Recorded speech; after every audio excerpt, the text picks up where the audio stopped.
ये तो आप जानते होंगे, चीन की गिनती विकसित देशों में होती है। वो दुनिया की तीसरी सबसे बड़ी अर्थव्यवस्था वाला देश है और जिस हालत से वो अभी गुजर रहा है वहाँ से वापसी नामुमकिन सी ही लग रही है। आपको बता दें कि चीन की मजबूती उसके रियल एस्टेट के बिजनेस से भी जानी जाती है, लेकिन अभी जो चीन की तरफ से रिपोर्ट सामने आ रही है उसमें चीनी रियल एस्टेट सेक्टर पिछले 5 सालों से मंदी जैसे हालातों का सामना कर रहा है। वहीं कर्ज में डूबने की वजह से 2021 में जब चीन की दिग्गज real estate company China Evergrande group defaulter घोषित हो गया था, उसके बाद से प्रॉपर्टी सेक्टर में भारी गिरावट देखने को मिली है। वहीं हाल ही में एवरग्रांड ग्रुप की तरफ से एक मीटिंग रखी गई थी जो कैंसिल कर दी गई थी, जिसके कारण चीन में जितने भी रियल एस्टेट कंपनी हैं उनके शेयर जमीन में लंबे होते हुए दिखे हैं और इसमें आग में घी डालने का काम अमेरिकी शटडाउन की खबर ने कर दिया है। दरअसल अमेरिका पर एक बार फिर से शटडाउन का खतरा मंडराने लगा है।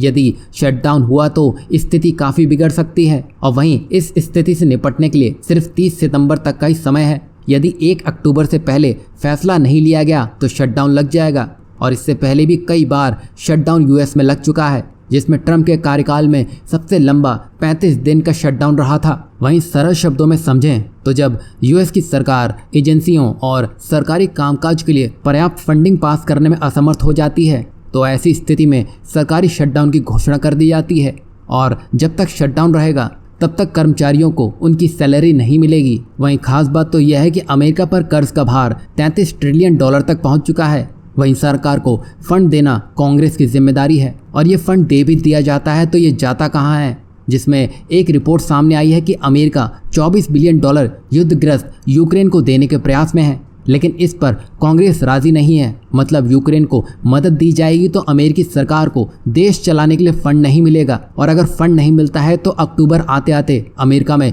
शटडाउन लगने का खतरा बढ़ जाएगा। अब आप देखिए, चीन और अमेरिका दोनों ही गर्दन तक दलदल में धंस चुके हैं। वहीं जहां बड़ी बड़ी अर्थव्यवस्थाएं गोते खाने में लगी हैं तो वहीं भारत अपनी मजबूती नेबर कंट्री में बढ़ाने में लगा है, जिसके नतीजे तो अब चीन को भी डगमगाने लगे हैं। आपको बता दें कि चीनी राष्ट्रपति शी जिनपिंग एशियाई नाटो यानी कि ग्लोबल सिक्योरिटी इनिशिएटिव GSI बनाने में लगे हैं, जिसको एक्सपेंड करने के लिए चीन ने नेपाल को भी इसमें शामिल करने के लिए काफ़ी दबाव भी डाला कि वह GSI में शामिल हो जाए। अगर ऐसा होता तो भारत के लिए एक सरदर्दी बढ़ जाती, क्योंकि चीन ऐसा क्वाड को टक्कर देने के लिए और उसकी जासूसी करने के लिए कर रहा था, लेकिन नेपाल में इसमें शामिल होने से साफ इनकार कर दिया, जिसमें नेपाल ने भारत वाले जवाब चीन को दे दिया है। वहीं नेपाल के बाद श्रीलंका ने भी कुछ ऐसा किया है जो चीन को अधमरा कर चुका है। दरअसल यहाँ एंगल भारत का बन रहा है, जिसमें भारत के कहने पर श्रीलंका ने चीनी जहाज़ों को ही रुकवा दिया है। दरअसल हाल ही में भारत ने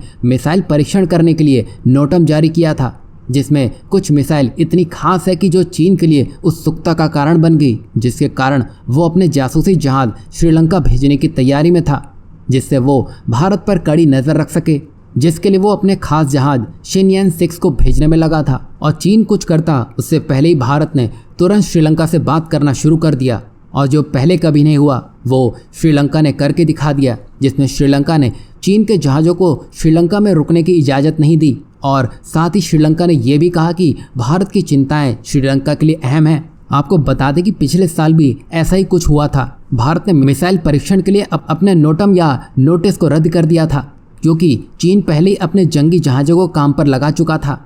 लेकिन इस बार भारत ने पहले से ही तैयारी की हुई थी, जिसके नतीजों ने चीन को ही धराशायी कर दिया है। पहले नेपाल और अब श्रीलंका। भारत धीरे धीरे चीन की घेरेबंदी को कमज़ोर करने में कामयाब होता हुआ दिखाई दे रहा है।